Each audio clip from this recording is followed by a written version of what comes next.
This podcast is part of the Planet Broadcasting Network. Visit planetbroadcasting.com for more podcasts from our great mates. We are back by popular demand. We're back for Tomorrow Never Dies. We're back because it's a long franchise and people were like, we don't want to have to think about another franchise they could potentially do. If you could just get this out of the way. Just let it roll through and maybe they'll stop on their own. Well, too bad. We're not going to stop. That's it, because we are the second movie into the Pierce Brosnan Bond run. If you could leave a like, it's great. If you can't leave a like, we don't care. We don't need you. No, we do. Okay, edit that out then. And you know I will. Originally, this was actually called Tomorrow Never Lies. Oh, yeah, Script typo. So they went, oh, actually, that sounds a little bit better. Tomorrow Never Lies makes more sense. Because it's about the manipulation of the media, yeah, for sure. Tomorrow Never Dies doesn't make any sense. No, because tomorrow also eventually dies with the collapse of the universe. Absolutely. The heat death of the universe, certainly. But I mean, slightly earlier than that also, if the bad guy's plan in this movie were to come through, like all of the world probably would have been annihilated in some sort of nuclear war. So tomorrow would definitely have died. So maybe that's what it should have been called. It should be called Tomorrow Will Definitely Die if Carver, the media magnate, succeeds in his conspiracy to cause the British and the Chinese to start a war together. That's his plan, unless Bond stops him. Never dies? Never dies. I thought I hated this. Oh, yes? I went for decades thinking that this was a movie that I didn't like. Decade? And yeah. When did When did it this come out? out? 2002? No, 1998. 97. Okay, right. They hurried this into production. Anthony Hopkins was cast as Elliot Carver, but he walked away 3 days in because it was really chaotic. There wasn't a completed shooting script because they had to finish the movie 2 years after Goldeneye to kind of get another one going. He actually went on to do Mask of Zorro, which was what Martin Campbell was doing at the time because he didn't want to do another one. And he, director of Goldeneye, That's it. And Pierce Brosnan also said this movie was like pulling teeth. And they got, it's in the capable hands of Roger Spottiswoode. Yes. Which is a name that I assumed was a made-up name, like an Alan Smithy. But it turns out, no, he directed both Turner and Hooch and Stop or My Mom Will Shoot. Oh my God. Right? Absolute legend of the game. Legend of the game, for sure. So Did you know Henry Winkler? Here's a side note. Yeah. Henry Winkler was going to direct Turner and Hooch. Really? But speaking of people who cut out early, he worked on it for 2 weeks, then he quit. And he said, let's just say I got along better with Hooch than I did with Turner. What? That's right. Hooch was the dog. No, I know. Turner was the man. Yes. I wasn't 100% on that. I said I know, but I wasn't 100% on it. You think Hooch is a man's name? It's the name of a dog or a booze you drink in an alley. Or that guy in Scrubs. Oh, yeah, that's a good point. But he's fictional. Yeah. As is the movie. Anyway, we're not doing Turner and Hooch. Yeah, so I think it's because I was so poisoned by Die Another Day. Yeah. And I just presumed that everything in between was mostly that. But this is definitely more Goldeneye than Die Another Day. This movie is okay, but I feel you can feel it coming apart at the seams a little bit. Like the downhill slide from Goldeneye is starting. Like the quips are getting worse and more obvious. Couple of my favorites here. Oh, yes. You always were a cunning linguist. Pump her for information. Well, those are both Moneypenny quips. Yes. Like in this, again, we're still in this stage where Moneypenny, it's just back and forth dirty talk between her and Bond. Oftentimes when M is just standing there, she's like, oh, I hope you pump her for information, James. Then she does the thing with the fingers, put the finger through the hole, you know? She's like, hey, huh? What do you reckon about that, Bond? Well, I have a note here. It says, James Bond, who are you talking to with your little quips? This one especially. Us. Oh, the audience from the other side of the fourth wall. Yeah. Quite early on, there's this plane stunt. Sure. First of all, he gets into this plane and he doesn't kill the co-pilot. No. He whacks him over the head with a helmet and he just leaves him there. What do you think's going to happen, Bond? You think you're going to fly all the way to Britain and this guy's not going to wake up? Of course he's going to wake up trying to kill you with a belt or whatever. Secondly, the chase happens and he ejects the guy into the other plane and it all blows up and he goes, backseat driver. Who are you talking to? Doesn't make any sense. Doesn't make any sense. You don't drive a plane. No, you fly a plane. He would have said he should have said backseat flyer and then turned to a second camera and gone, like backseat driver, but different. I feel like if I'd have seen that clip alone, just up on YouTube, I would have thought that somebody spliced in a scene from Hot Shots with that guy going through the bottom of a plane. Yep. And stopping in the sea. And then all of a sudden there's like chicken feathers everywhere. Yeah, that's right. Also, the plane stunt right at the start of the movie, it's just Goldeneye again. It's just the opening sequence. But not as good. Not as good, but just more. And I think maybe that was the screenwriting direction. It was like people like the Goldeneye scene. They like the plane. Where you think he's gonna die and then he escapes in the plane. Just do the thing again where you think he's gonna die and then he escapes in a plane kind of thing. That's all I wanted to see. Also in that sequence, Bond is aware that there is a cruise missile that is approaching a number of nuclear bombs that could cause untold havoc in the world, and he stops and he wastes precious time lighting some terrorist cigarette before he does anything. It's for us. It is for but he's like, well, I could just crack this guy in the head with the butt of my rifle. Yeah. Or I could wait for him, I could light his cigarette, maybe the wind will put it out. I'll have to do it again. He gets a good look at me. Yeah, that's right. Maybe he pulls his gun, whatever, and then lights him, and then you crack him with the butt of the gun, so you can say, "Oh, smoking's a filthy habit, isn't it?" You could have died. Everyone could have died, Bond. Who are you talking to? The audience. We know. So I remember we laughed and laughed, Mason. Yes. Years ago about this. We don't do that anymore, do we? No, we haven't laughed since about this idea of a person manipulating the media and taking over the world with the newspapers. That's right. And this is basically Rupert Murdoch. It really is now, yeah. I mean, this Carver is kind of like, he's sort of the amalgamation of like, he's a Steve Jobs and he's a Murdoch and he's a Kerry Packer or whoever else was alive then. Yes. Your bloody the Hearsts. Hearst Rent-A-Car? Yeah, Hearst Rent-A-Car. Well, I'm going to talk about Rent-A-Cars later. Oh, yeah. William Randolph Hearst. That's who I'm thinking Gotcha, of. okay. But yeah, this isn't that far-fetched at this point, really. Because I remember also there was the argument that, his plan would have failed eventually because, media would have pivoted digitally and he would have been stuck printing newspapers. But I feel like he would have made the adjustment. He would have made the jump, yeah, for sure. Not the best villain, but I guess it's still different than Goldeneye, That's true, yeah. Because you have tough guy, weedy guy. Yeah, that's Next right. one, tough guy. I can't remember. It doesn't matter. We'll get to it. It doesn't matter. But you got to alternate tough guy, weedy guy. That's how we got the guy in Quantum of Solace, who's just a weedy French guy with a crowbar. You remember? Oh, I remember. Or an axe. Maybe. We'll get to it in how many years we do that. So we have time. No Time to Die is not for ages. That's so we'll do every Bond movie by then. Yep. So this was originally supposed to tie into the Hong Kong handover. Oh, yeah. 99, That's right. It was given back to the Chinese. But they thought this is going to date the movie. Also, if something goes wrong during that event, that's not going to look good for this movie that we're putting out. That's so true. Let's just avoid that at all costs. I feel like, though, this movie has aged better than I thought. I agree, yeah. Except for the kicking and punching sound effects, which are mostly horrendous. Yeah. They're not correctly gauged. There's a moment in there. The little kick? There's a little kick, yeah. There's also a scene where Bond is brought into a room by some bouncers, some thugs That's exactly or whatever. what I'm talking about, And there's one where he gets hit with a baseball bat. It's the noise that would make if somebody's skull gets completely caved in. Like, there's no coming back from it. It's like a wet whack crunch. Why is he letting them beat him up for that long? It's a really good question. Because I know isn't he's kind of like, I can take it. And you can see kind of, he's eventually going to turn the tables. But they're hitting you with baseball bats, mate. Here's the downfall of this one, which was less so the downfall of Goldeneye, and certainly less so than all the Daniel Craig Bonds, is that this Bond is in the mode of introduce yourself with your real name, give the game away completely in a way that get you into a lot of trouble, and then get brought into a room and get beaten up. Like within 5 minutes, he goes up to Elliot Carver and he's like, "Boy, you banged your wife pretty much." Yeah, I banged your wife, and also I know you've redirected all those ships and stuff. I know you did it. Imagine." He's like, "I'm a banker," and the guy's like, "What sort of banking?" "I know you did crimes banking." That's straight away. You may as well just say you're a spy at that point because they're going to come after you regardless. Yeah. I did like how later, when he escaped, they looked into him and they went, "Oh, look, he's got a crystal clean record." Yeah. Then he's a spy because people don't have those kind of records. I thought that was interesting where they didn't exactly figure it out straight away. Yeah. But that's how he worked out that his wife was lying. Also, it said, "Didn't bang your wife." The file. It was like, this guy definitely didn't bang your wife. Well. I actually thought that, first of all, interesting thing about the Bond women, neither of them are evil. That's true. And which means at least one's going to die. Exactly. And of course, it's Teri Hatcher. She was pregnant during the filming of this. She gets a bit That's why the newspaper theme. She's always hiding a pregnant Bella behind newspapers. I thought she did a reasonably good job with a very minimal role. Yes. She has got flack for being in this, and people have talked about her as one of the worst Bond women. I don't think so. I think she does a decent job with this role, which was just turn up and slap James Bond and then a bit of banter and then you get shot or whatever. And also poisoned. Why you wouldn't turn it down, I feel like. No, definitely not. If MGM wants me to be a Bond girl, I'll be a Bond girl. Yeah. I'll do it. That being said, I really liked Michelle Yeoh in this.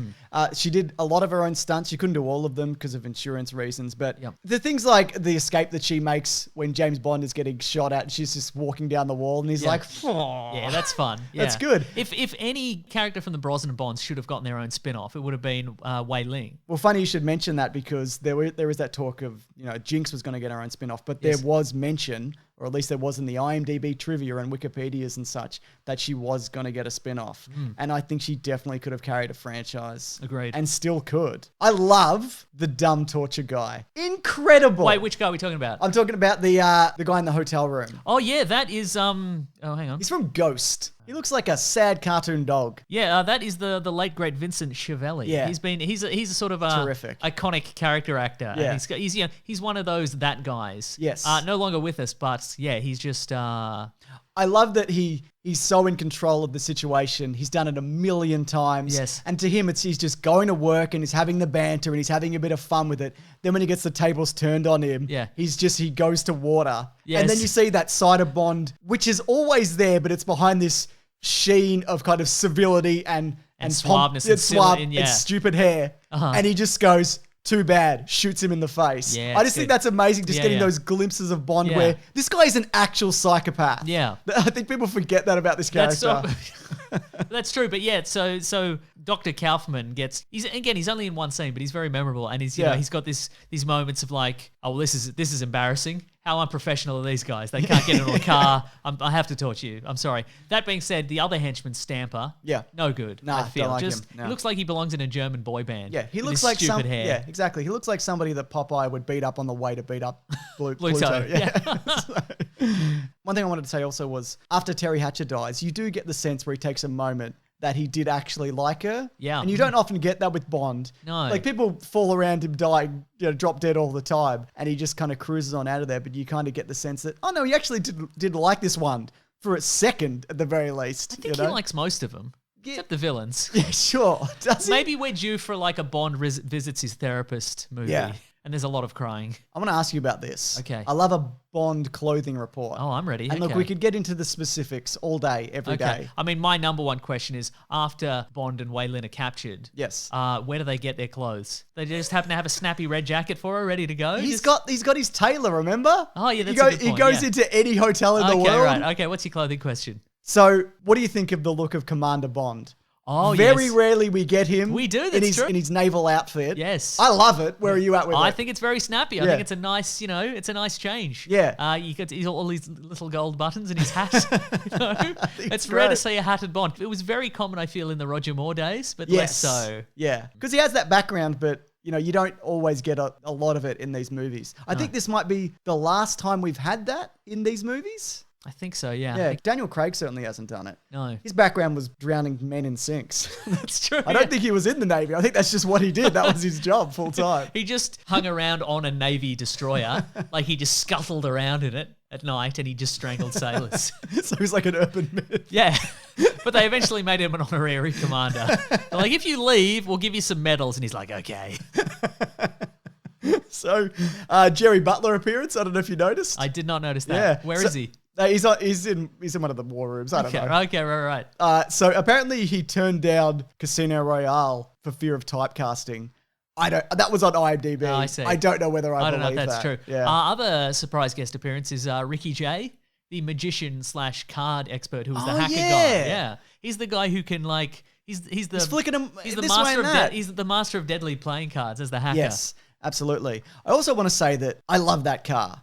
I mean, the car's fine, the BMW 750, whatever it is. Yeah, it's not a... What's interesting about this movie is that it's got a pretty solid car chase with very unmemorable cars. Just standard, grey BMW. just standard issue European sedans. Yeah. So it's got a GPS tracking system, which Oh at the my time... God, this movie... mind-bending. Oh my God, GPS must have been in the news because we got an explanation early on about what a GPS is. Yep. We get the whole drama is around GPS, and the war's nearly going to start over at GPS. The car's got GPS. Oh my God. I enjoyed the fact that they're is that at no point the whole drama is based around the idea that the British ship goes into Chinese territorial waters, Sure. and then it gets blown up, and the commanders are like, "There's no way this could have gone out of sync because it's the GPS system." Like these days, would Technology be like, you just had? yeah. These days, you'd be like, "Hey, Steve, can you switch it off and on again?"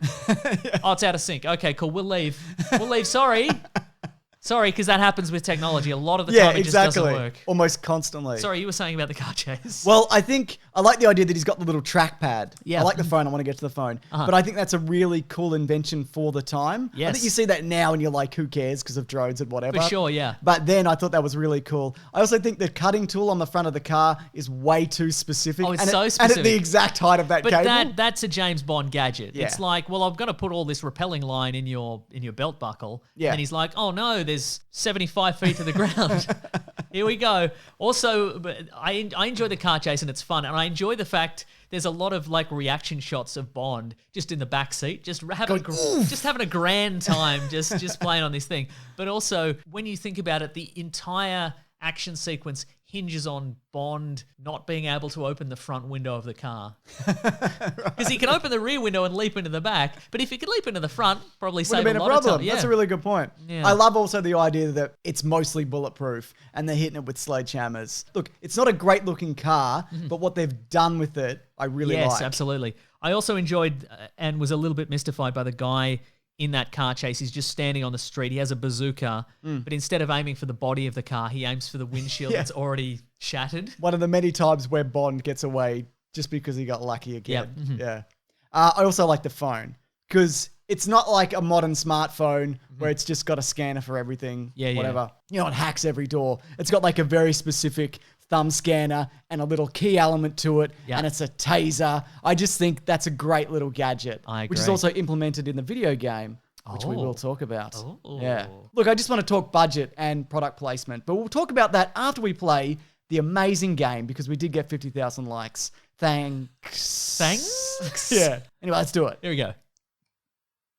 What a game, what an era. You got any notes, Mason? Oh my god, just miscellaneous notes that I didn't quite It's get my to. favourite thing. That I didn't awkwardly shoehorn into the first part of the video. Okay, I've written here, this is from the opening sequence where Bond gets into the plane and he's like spinning around and he's shooting like we just saw in the video game. Sure. I've written here, do you think a stagehand shook the cockpit or was Brosnan instructed to wobble like a jellyfish? Because he's all... I think they didn't know on the day what was happening. Yeah. And Brosnan made that Yep. call. I've written here, does Elliot Carver do a little speech every time he's on a video chat because it seems exhausting for everyone?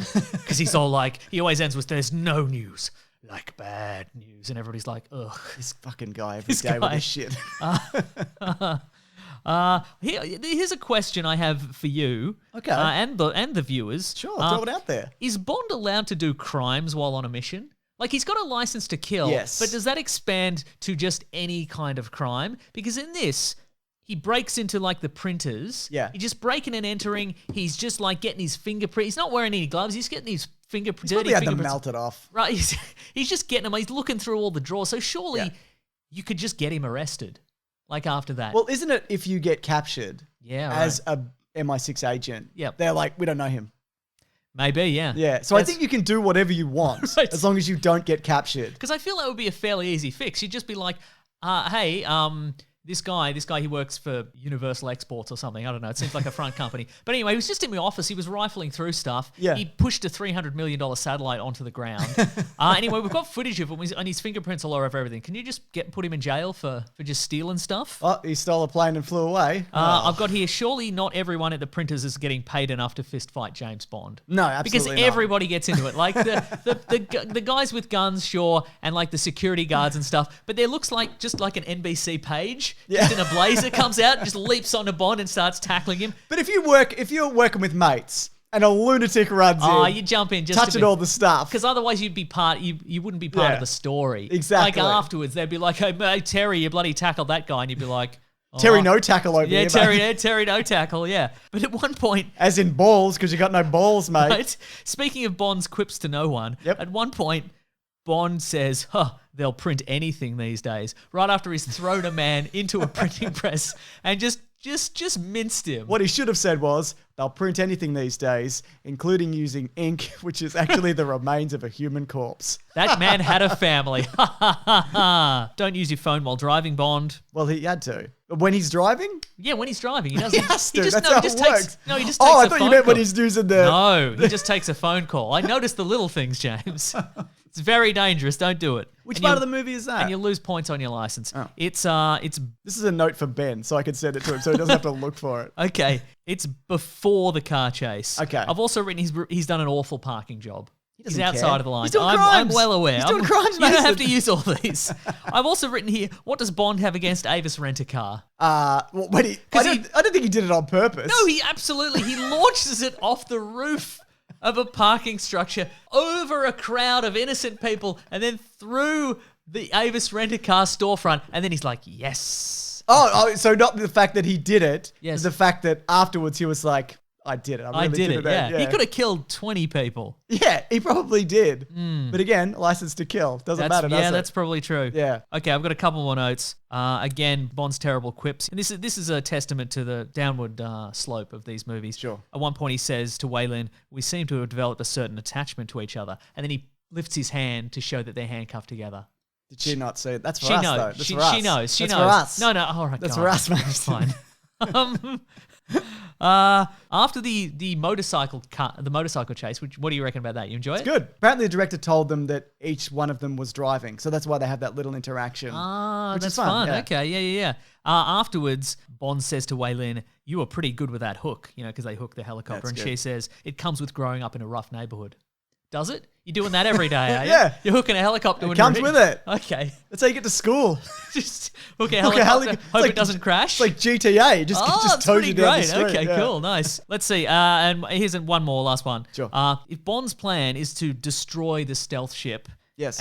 or damage it enough that it becomes visible to radar, and then the Navy can destroy it. Sure. Why do you have to go into it? Just blow it up. Get on your little dinky little ship. Is and he just- mounting a rescue of sorts? No.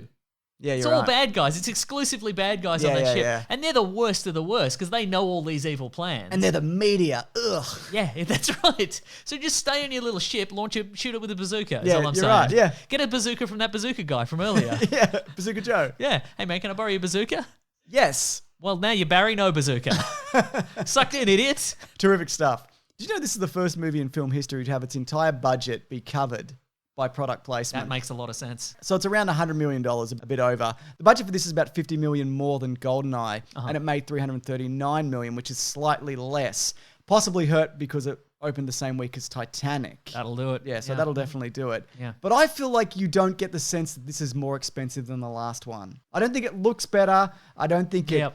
the whole thing runs as smooth as the last one. I yeah. think maybe the reason the budget did blow out is because they went, we got some, we got some sponsorships. Exactly. We can yeah, do yeah. whatever. We But got I that don't. BMW money. It doesn't feel bigger than the last one. I guess the last one also did a lot of miniatures that this one doesn't seem to do. That's true. Yeah. Yeah, which we didn't really talk about last week. Okay, but it does have a scene where Bond and Wei Lin rappel down the side of a building through Jonathan Price's face. Incredible. So that's a lot of money. That ain't free. Why didn't he do a quip then? We tore this guy's face right down the middle of his face. Wish I could do that to his real face because he's a bad guy. Do it to his face. It's not my best I know, but please don't edit this out of the movie. They did. They edited it out. Wow. Yeah. So This is for the people watching the movie. I'm James Bond. So I just want to come back to, because I want to check in on this every week. Yep. It said that this is the only Brosnan James Bond film where it doesn't end with him lying on top of a woman, and in this, lying on top of a woman. There you go. Wow. So we're going to come back next week, obviously. But I mean, they're in the water though. That doesn't count. Still counts, Mason. My favorite bit about that is he's like, let's stay undercover, and then the rescue ship leaves.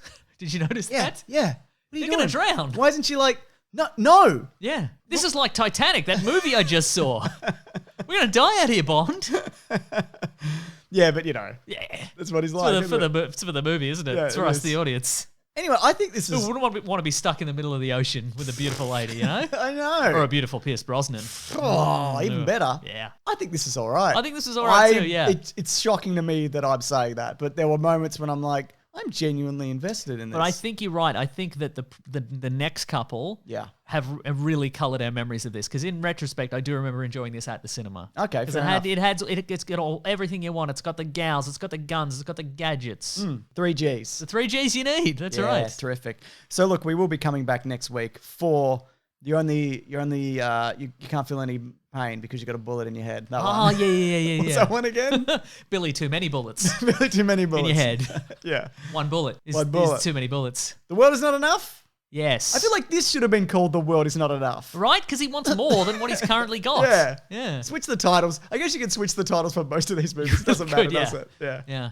So look, also, again, if you want us to play the video game, 50,000 likes. Anything less than that, I'm not putting out the video. Whoa. At all. What? So it's either the video game or nothing. That's fair, is it? Yeah. I don't know. That's the name of the video game too. It's the video game or nothing. Also, of course, we have a podcast called The Weekly Planet where we talk movies and comics and TV shows. And the reason we are doing this is because it got voted on Patreon. So we're running polls there all the time. If you want to chuck in a buck, we'd really appreciate Please do. that. We'd very appreciate it. I know times are tough. Yeah. But give us money. Yeah. Give us your money. Times are tough for us too, and we want your That's money. right. Yeah. Yeah. All right. Obviously, you don't have to. And we have a podcast called The Weekly Planet. Comes out all the time, every Monday. Check it out. I'm at Mr. Sunday Movies on Twitter. I'm at Wikipedia Brown on Twitter. Is this a good Bond film? Tell us. It's good. Yeah. All right. I'm telling you. Yeah. I'm telling the listeners and viewers. Terrific and great. Okay. Goodbye. Grab that gem, you guys. We'll see you next week. This podcast is part of the Planet Broadcasting Network. Visit planetbroadcasting.com for more podcasts from our great mates. I mean, if you want. It's up to you.